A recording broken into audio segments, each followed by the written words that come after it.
Welcome to the Deep Dive, where we cut through the noise and unpack the stories that, well, really matter. Today, we're diving into a case that almost feels like a modern financial thriller. It's titled Champaran to Karachi, 81 crore crypto fraud. You share this really intriguing story with us. So our mission today is to dissect the mechanics of this pretty sophisticated cross-border operation. We want to understand the key players involved and maybe uncover the broader implications for digital security and law enforcement. Yeah, and what this case immediately reveals, I think, is a critical insight into contemporary financial crime. It shows how local vulnerabilities sort of on the ground level are expertly leveraged to fuel these international illicit financial flows.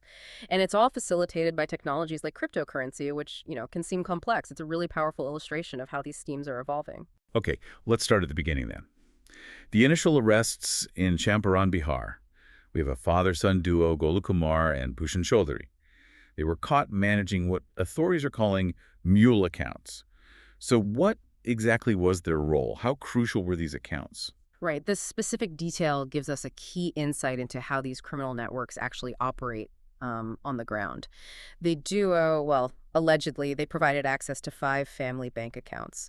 And these accounts served as the essential first funnel, you could say, for the illicit funds. See, mule accounts are, well, they're often legitimate bank accounts. They might belong to seemingly ordinary people, but they're used to move illicit money. It provides a layer of deniability, makes the trail harder for investigators to follow. They're really foundational to these larger illicit financial operations. Got it. So these local kind of trusted accounts became the initial gateway for the cash before it was transformed into digital currency and sent across borders. Then the journey takes a significant turn, right, into the digital realm. Exactly. And this is where the operation really escalates. There's another individual, Suspier Chaudhary, arrested later in Gurugram. He allegedly took those funds, the ones from the mule accounts, and quickly converted them into cryptocurrency, apparently using various Binance app IDs. Binance IDs. So those are basically user accounts on the Binance exchange. Precisely. They allow for fast, somewhat pseudonymous, and definitely cross-border transfers. And get this, he reportedly earned a 10% commission just for orchestrating these conversions. Wow, a 10% cut on what turned out to be a truly staggering amount. Investigators revealed, what was it, 81 crore out of a total 101.34 crore, transferred through just 5 of these Binance IDs in only 11 months. Yeah, 81 crore. And here's where it gets particularly chilling, as you said. These funds, once converted, were then routed to Pakistan-based Binance IDs. Okay, Pakistan-based IDs. What does that routing signify to investigators? Well, this is where the global dimension becomes really undeniable.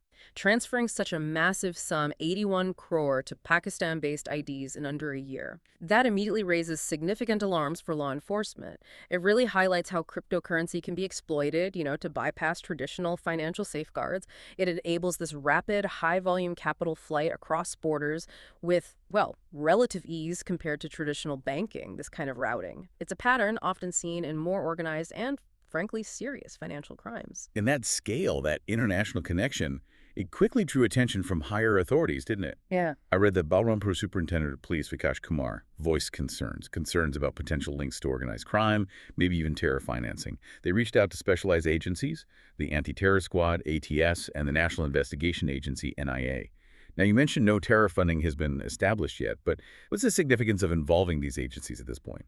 Right. That's a key distinction established. But the involvement of the ATS and NIA, even just at this exploratory stage, it underscores the gravity of the situation and the potential implications of these cross-border financial flows. It tells us investigators aren't just looking at, say, a simple fraud case. They're looking at a potentially sophisticated network, one with possible connections to larger criminal enterprises, where funds could be used for various illicit activities, including, yes, potentially terror financing. They have to check that box as a precaution. It's really about following the money wherever it leads and understanding its potential end uses. Okay.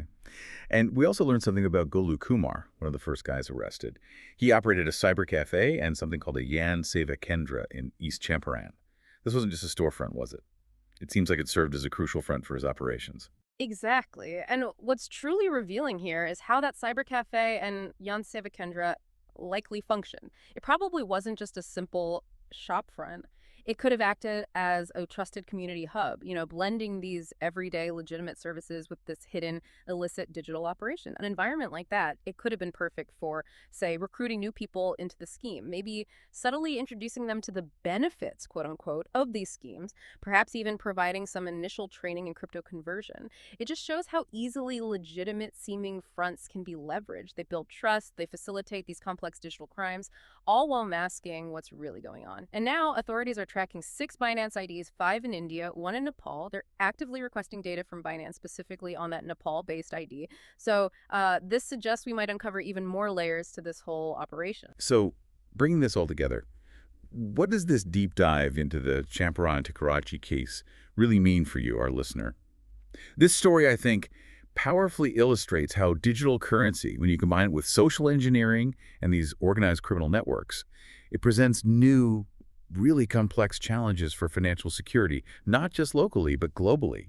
It's a stark reminder, isn't it, that even arrests that seem local can unravel a thread leading to, well, huge global implications. Absolutely. And this case offers a crucial insight, I believe. In our increasingly digital world, the line between legitimate digital services and the potential for misuse is, well, it's incredibly thin. It raises an important question for all of us, really, beyond what law enforcement does. What responsibility do individuals and perhaps the platforms themselves bear in understanding and maybe preventing the exploitation of these powerful financial tools for illicit ends? That's definitely something to chew on. Stay curious, stay informed, and we'll see you on the next Deep Dive.